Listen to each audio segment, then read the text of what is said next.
आगे बढ़ते हैं और आज की सबसे बड़ी खबर बताते हैं पंकज चौधरी के बारे में, जिन्होंने उत्तर प्रदेश के भारतीय जनता पार्टी अध्यक्ष का पर्चा भरा है। उत्तर प्रदेश में बीजेपी के नए प्रदेश अध्यक्ष के लिए केंद्रीय वित्त राज्य मंत्री पंकज चौधरी ने आज नामांकन दाखिल कर दिया है। इस वक्त की बड़ी खबर, उनके नामांकन में इस दौरान मुख्यमंत्री योगी आदित्यनाथ भी मौजूद रहे। उत्तर प्रदेश अध्यक्ष पद के लिए पंकज चौधरी का चुना जाना निर्विरोध तय हो गया है। तस्वीरों में हम आपको दिखा रहे हैं किस तरह से यह प्रक्रिया वहां पर हुई जब उन्होंने अपना पर्चा दाखिल किया। नए अध्यक्ष की औपचारिक घोषणा कल लखनऊ में पार्टी के कार्यक्रम में की जा सकती है, जो हमें अभी तक जानकारी मिल रही है। उत्तर प्रदेश बीजेपी के 17वें प्रदेश अध्यक्ष की नियुक्ति जनवरी 2025 को ही होनी थी, लेकिन महाराष्ट्र चुनाव था, उत्तर प्रदेश उपचुनाव और फिर बिहार चुनाव, बिहार का विधानसभा चुनाव, जिसकी वजह से यह देरी हुई। सामने हम आपको तस्वीरें दिखा रहे हैं जब पंकज चौधरी लखनऊ पहुंचे और उसके बाद जब उन्होंने अपना नामांकन दाखिल किया। बीजेपी नेता और केंद्रीय वित्त राज्य मंत्री पंकज चौधरी ने उत्तर प्रदेश बीजेपी का अगला अध्यक्ष बनने के लिए पार्टी के लखनऊ दफ्तर में अपना नामांकन दाखिल किया।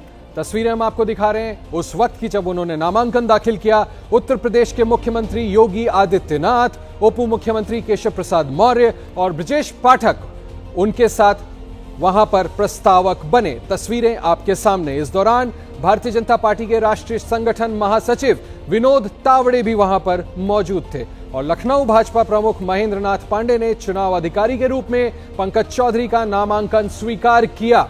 इस मौके पर पूर्व केंद्रीय मंत्री स्मृति ईरानी, उत्तर प्रदेश सरकार में मंत्री स्वतंत्र देव सिंह, सूर्य प्रताप शाही, सुरेश खन्ना और बेबी रानी मौर्य भी मौजूद रहे। एबीपी न्यूज ने पंकज चौधरी के 8 आयोजनों के नाम पहले ही बता दिए थे। हमने ये आयोजकों के नाम, माफ कीजिएगा, हमने पहले ही बता दिए थे। एबीपी न्यूज के पास इस बात की एक्सक्लूसिव जानकारी पहले से थी कि कौन लोग वहां पर मौजूद रहेंगे। तस्वीरें हम आपको दिखा रहे हैं। अब सीधे ले चलता हूं आपको उत्तर प्रदेश की राजधानी लखनऊ, जहां पर यह सारा एक्शन हुआ। मेरे साथ मेरे सहयोगी विवेक वहां से जुड़ रहे हैं। विवेक, आखिरकार जो आप कह रहे थे वही हुआ, एक व्यक्ति पंकज चौधरी ने पर्चा दाखिल किया।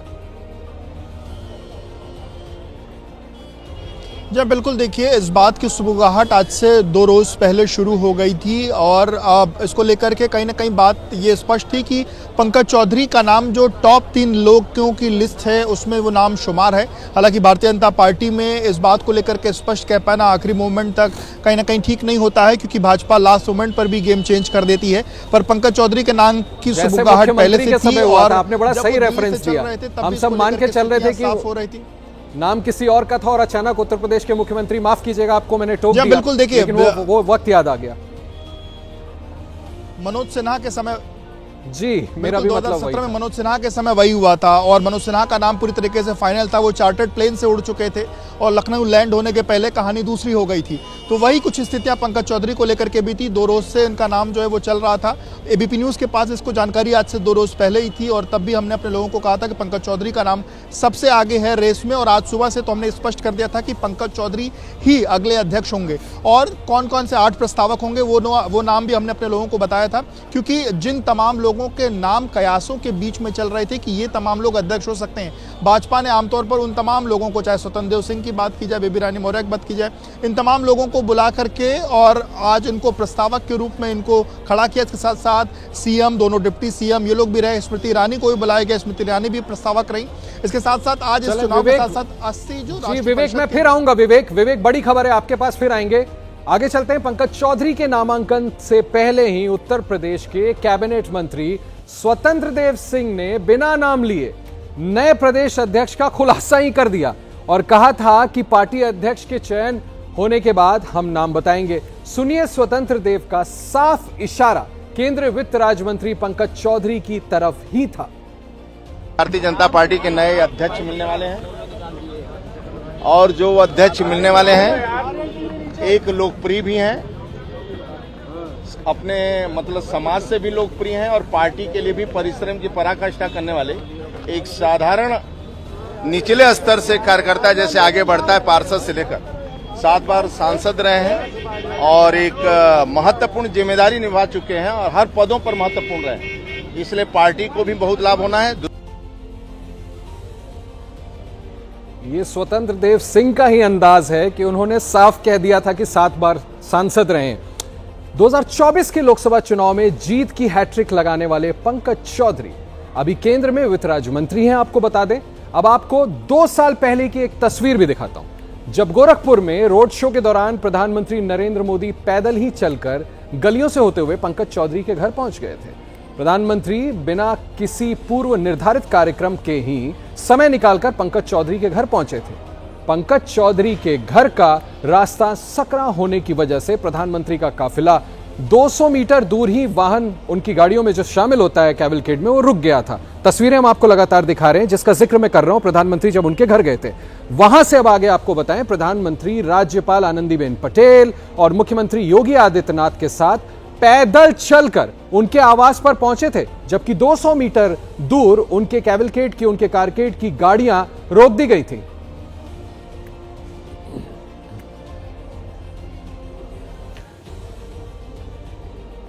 तीस मई 2024 को लोकसभा चुनाव के दौरान महाराजगंज में सभा करने आए गृह मंत्री अमित शाह ने पंकज चौधरी के लिए बड़ा बयान दिया था। सुनवाते हैं आपको। और कहा था कि दिया लेकर खोजने पर भी ऐसा सांसद आपको नहीं मिलेगा, आप इन्हें विजयी बनाकर भेजिए, भाजपा इन्हें बड़ा आदमी बनाएगी, संकेत साफ दिए थे। आप पंकज जी को सांसद बनाइए, उनको बड़ा आदमी बनाने का काम भारतीय जनता पार्टी करेगी। महाराज जगन ये पंकज जी देश के सबसे अनुभवी सांसदों में से, देखने में ऐसे सज्जन दिखते हैं मगर भारी प्राणी है भाई। यानी पहले से नेतृत्व ने मन तो बना रखा था कि बड़ी जिम्मेदारी दी जानी है पंकज चौधरी को। अब आगे चलते हैं, दूसरी बड़ी खबर आपको बताता हूं। पश्चिम बंगाल की राजधानी कोलकाता में लियोनेल मेसी सॉकर लेजेंड के कार्यक्रम के दौरान हालात बेकाबू हो गए। सॉल्ट लेक स्टेडियम में दुनिया के सबसे लोकप्रिय फुटबॉलर की सिर्फ 22 मिनट की झलक भी ना देख पाने से फैंस वहां पर नाराज हो गए और उन्होंने तोड़फोड़ मचा दी। सुरक्षा व्यवस्था को जो घेरा बना हुआ था सुरक्षा व्यवस्था का, उसको वहां तोड़ दिया, स्टेडियम के अंदर घुस आए। इसके बाद तो वहां पर अफरा दफरी मच गई, जमकर तोड़फोड़ हुई। इस टूर के दौरान सतादू दत्ता थे, आयोजक थे, जिन्हें फैंस के बवाल के बाद गिरफ्तार कर लिया गया है। उन पर कार्यक्रम में बद इंतजामी का आरोप लगाया गया है।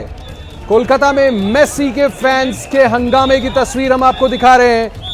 लोग इस बात से डिसअपॉइंटेड थे, नाराज थे कि 22 मिनट महज कुल मेसी शायद वहां पर रह पाए, उसके बाद उन्हें वहां से निकाल दिया गया, वजह चाहे जो भी रही हो। लेकिन जिस तरह की सुरक्षा व्यवस्था देखिए यहां पर, फैंस किस तरह से स्टेडियम के अंदर आ गए।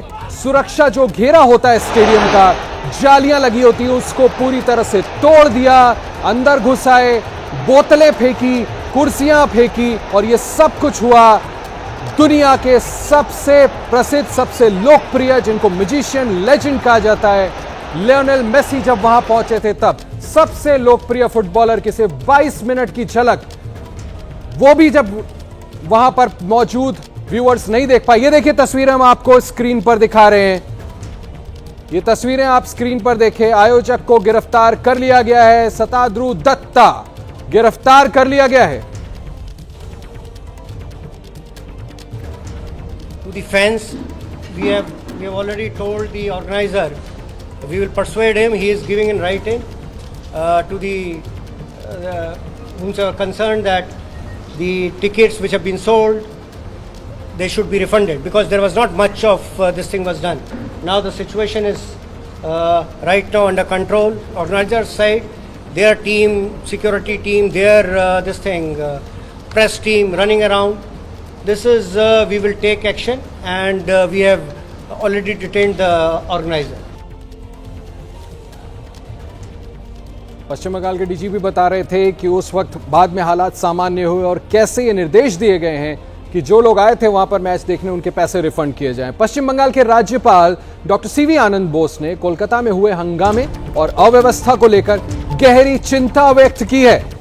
ये इस वक्त की बड़ी खबर है। कोलकाता हंगामे पर पश्चिम बंगाल के राज्यपाल का बड़ा बयान आया है। पश्चिम बंगाल के राज्यपाल का बड़ा बयान। हंगामे पर राज्यपाल सीवी आनंद बोस ने जताई है नाराजगी। राज्य सरकार के अधिकारियों ने मेरी सलाह नहीं मानी, बड़ा आरोप लगाया राज्यपाल ने। कोलकाता हंगामे पर पश्चिम बंगाल के राज्यपाल का बड़ा बयान। उन्होंने आरोप लगाया है कि उनकी सलाह नहीं मानेगी। स्टेडियम में हंगामे को लेकर के बड़ा बयान दिया। हंगामे पर राज्यपाल सीवी आनंद बोस ने कड़ी नाराजगी जाहिर की है। When a globally famous icon of football like Messi comes to Kolkata, which has football in its blood, the other authorities should have foreseen many things and taken steps for that, which they have not done. Last midnight, I myself, as governor, gave some suggestions to the authorities. Nothing has been done. This is a failure of planning and management. खुद महामहिम राज्यपाल ने कड़ी नाराजगी जताई है। वहीं इस मामले पर बीजेपी के सांसद सुधांशु त्रिवेदी ने भी ममता सरकार को अब घेरा है। इसके साथ ही उन्होंने बंगाल की कानून व्यवस्था पर भी सीधे सवाल खड़े कर दिए। ममता जी, ये सिर्फ आपके विचलित होने या दुखी होने की बात नहीं है। आपके शासनकाल में पश्चिम बंगाल जिस दुखद और दर्दनाक स्थिति की तरफ पहुंच गया है, ये घटना उसका प्रमाण है। और इसके साथ मैं विपक्ष से पूछना चाहता हूं कि इस प्रकार के आयोजनों में ऐसी अव्यवस्था आपके राज्यों में क्यों होती है? यह दर्शाता है कि वहां कानून व्यवस्था की स्थिति बहुत लचर है। सुधांशु त्रिवेदी का बयान देखा आपने। कोलकाता के सॉल्ट लेक स्टेडियम में लियोनेल मेसी के फैंस की भारी भीड़ और अव्यवस्था को लेकर पश्चिम बंगाल की मुख्यमंत्री ममता बनर्जी ने गहरी नाराजगी जाहिर की है और उन्होंने इस पर दुख जताया है। मुख्यमंत्री ने सोशल मीडिया प्लेटफॉर्म एक्स पर पोस्ट किया है और कहा इस पूरे घटनाक्रम को दुर्भाग्यपूर्ण मानती हैं और इसके लिए सार्वजनिक रूप से माफी मांगी है। बड़ी बात, पश्चिम बंगाल की मुख्यमंत्री ममता बनर्जी ने यह सब कुछ जो वहां पर हुआ उसके लिए माफी मांगी है और इसे दुर्भाग्यपूर्ण बताया है।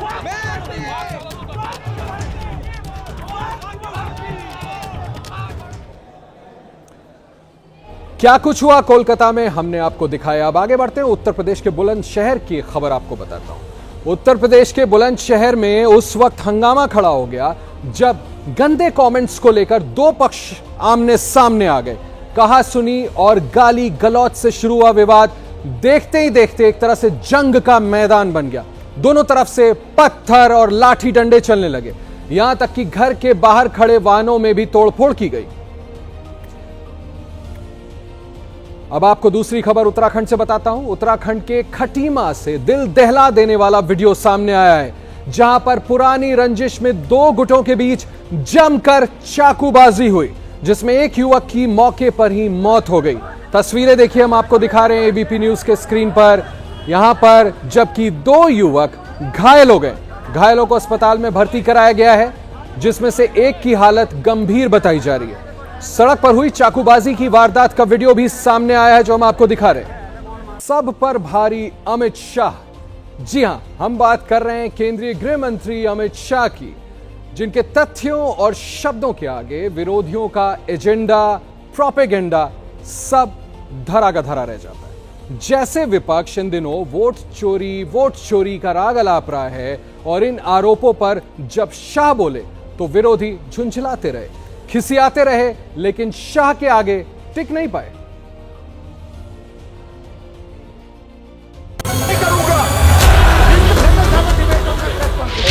वोट चोरी किसको कहते हैं वो मैं बताना चाहता हूँ। और हमारे यहाँ कुछ परिवार ऐसे हैं जो पूछते नहीं वोट चोरी करते। अच्छा बोलिए आप। हाँ बोले, आप बोले।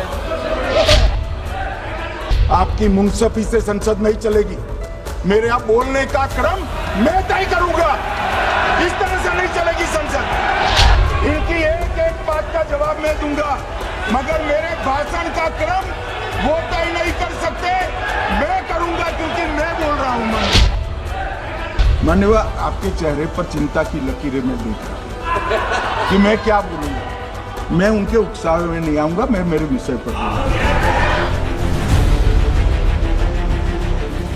कभी आक्रमण कभी तंज, ये अमित शाह का वो स्टाइल है जिसके सामने अच्छे अच्छे धुरंधर भी टिक नहीं पाते हैं। 10 दिसंबर को लोकसभा में अमित शाह का ये अंदाज देश ने एक बार फिर देखा। आपने राम मंदिर बनाने का विरोध किया। अमित शाह अपने शब्दों की शक्ति और तथ्यों की ताकत से विरोधियों की दागी मिसाइल का रुख मोड़ने का मादा रखते हैं। वो जब भी बोलते हैं तो विरोधी खेमे के पास सुनने और खुन्नस खाने के सिवा कोई दूसरा विकल्प नहीं होता। मैं 3 वोट चोरी की घटनाएं बताना चाहता हूं। सबसे पहली घटना हुई आजादी के बाद देश का प्रधानमंत्री तय करना था। तय कौन करना था? तो उस वक्त के जितने प्रांत थे इसके कांग्रेस के अध्यक्ष होंगे, उनके एक एक वोट से तय होना था। अब 28 वोट श्री सरदार पटेल को मिले और 2 वोट जवाहरलाल नेहरू जी को, और साहब प्रधानमंत्री जवाहरलाल जी बने। मान्यवर दूसरे प्रकार की वोट चोरी और नैतिक तरीके से चुनाव जीता, ऐसी वोट चोरी भी भूतकाल में एक बार हुई। श्रीमती इंदिरा गांधी रायबरेली से चुनी गई। इलाहाबाद हाईकोर्ट में श्री राजनारायण पहुंचे कि चुनाव नियमों के अनुसार नहीं हुआ। इलाहाबाद हाईकोर्ट ने ये तय कर दिया कि श्रीमती गांधी ने उचित तरीके से चुनाव नहीं जीता है, हम इसको रद्द कर दें। मान्यवर ये भी वोट चोरी थी, बहुत बड़ी वोट चोरी थी। और तीसरी वोट चोरी कहना चाहता हूं। तीसरी वोट चोरी का प्रकार मैंने बताया था कि योग्यता नहीं है और मतदाता बन जाना। अभी अभी एक वाद पहुंचा है, वाद मतलब डिस्प्यूट पहुंचा है दिल्ली की सिविल अदालत में। उसमें डिस्प्यूट ये है कि सोनिया गांधी जी इस देश की नागरिक बनने से पहले मतदाता बने। 40 साल सब जानते हैं कि अमित शाह जो कुछ कहते हैं पहले उसे तथ्यों के तराजू पर तौलते हैं और फिर बोलते हैं। इन दिनों जैसे वोट चोरी कांग्रेस की जुबान पर है, सड़क पर संग्राम से लेकर संसद के अंदर तक चर्चा हो और विपक्ष के हर आरोप को उन्होंने अपने शब्द बाणों से भेद दिया। ईवीएम का उपयोग सबसे पहली बार 2004 में हुआ, 2009 का चुनाव हुआ, पूरा ईवीएम से हुआ, ये जीत गए, चुप्पी साध ली। 2014 में सब हम जीते तो कौ चालू कर दी। इलेक्शन कमीशन ने जून 2017 में 3 दिन तक ईवीएम इलेक्शन कमीशन की ऑफिस में रखे कि कोई भी पार्टी आकर ईवीएम को हैक कर बता दे। ये तो गए ही नहीं मान्यवर, मगर एक्सपर्ट भी नहीं गए। चुनाव की चोरी बंद हुई है, इसलिए पेट में दर्द हो रहा है। अब आज ये पूरे एक्सपोज हो चुके। कांग्रेस एसआईआर को असंवैधानिक बता रही है। इस आरोप का लोकसभा में जब अमित शाह ने जवाब दिया तो कांग्रेस कटघरे में खड़ी नजर आई और उसके दावे हवा हवाई दिखे। मई 2014 से चुनाव आयोग को एक भी चुनाव सुधार का सुझाव कांग्रेस पार्टी से नहीं। नरेंद्र मोदी सरकार बनने के बाद आज तक कांग्रेस पार्टी ने चुनाव आयोग को एक भी चुनाव सुधार का प्रपोजल नहीं दिया। मान्यवर, ये कई बार मिलने गए हैं, मैंने उनका प्रेस कॉन्फ्रेंस भी देखा है। उनका प्रेस कॉन्फ्रेंस था चुनाव प्रक्रिया के अंदर उनका जो डिस्प्यूट है वो ऑन गोइंग इलेक्शन में इसको रजू करने का। चुनाव सुधार जो होता है, चुनाव के पहले चुनाव के नियम जो तय होते हैं, इसके लिए सभी दलों को बाकायदा पत्र लिखा जाता है। अमित शाह जब जवाब देते हैं तो पूरी तैयारी के साथ देते हैं। उनके जवाब में तेवर और तंज का ऐसा बैलेंस होता है जो विरोधियों का बैलेंस बिगाड़ देता है। इतने सारे वकीलों को राज्यसभा दे रखी है, भगवान जाने क्या करते हैं सर। अपने नेता को ब्रीफ भी नहीं करते। कल देर रात को मान्यवर मैं मेरा भाषण तैयार करूं तो मैंने अपने आप को पूछा कि ये सब इतना स्पष्ट है तो ये मुद्दा क्यों उठा रहे। मेरी समझ में अगर इतना पढ़कर आता है तो उन्होंने भी तो पढ़ा होगा, ये मुद्दा क्यों उठा रहे। ये अमित शाह की उसी आतिशी पारी का ट्रेलर जो 2 दिन पहले उन्होंने विपक्ष द्वारा तैयार की गई वोट चोरी की उसकी ही पिच पर खेली और ऐसी धुरंधर पारी खेली कि सबकी बोलती बंद कर दी। इन्होंने कहा कि वोट चोरी से जीतते हैं, वोट चोरी से नहीं जीते। आपने सर्जिकल स्ट्राइक का विरोध किया, इसलिए हम जीते। आपने एयर स्ट्राइक का विरोध किया, इसलिए जीते। आपने 370 हटाने का विरोध किया, इसलिए जीते हैं। आपने राम मंदिर बनाने का विरोध किया, इसलिए जीते हैं। आपने घुसपैठियों को हटाने का विरोध किया, इसलिए जीते हैं। आपने सीएए का विरोध किया, इसलिए हम जीते हैं। आपने ट्रिपल तलाक हटाने का विरोध किया, इसलिए जीते हैं। और आप 1 नेशन 1 इलेक्शन का विरोध कर रहे हो, इसलिए हम फिर से जीते हैं। क्या समझते हैं कि वोट चोरी कर कर जीते हैं? माननीय, और मैं अभी भी कहना चाहता हूं, एसआईआर का विरोध करोगे तो बिहार की जगह बंगाल और तमिलनाडु में भी साफ। तमाम विपक्ष के नेताओं से भी अनौपचारिक तौर पर अगर बात करें तो ज्यादातर लोग ये मानते हैं कि अमित शाह जितनी मेहनत करते हैं उतनी हर किसी के बस की बात नहीं है। कर्नाटक की राजधानी बेंगलुरु में ग्रैमी अवार्ड और पद्मश्री अवार्ड विनर रिकी केज के घर चोरी की वारदात सामने आई है। चोरी एक डिलीवरी बॉय ने की, जिसकी तस्वीर सीसीटीवी में कैद हो गई। वीडियो में वो घर के भीतर मौजूद सीवर का ढक्कन चुराता हुआ दिख रहा है।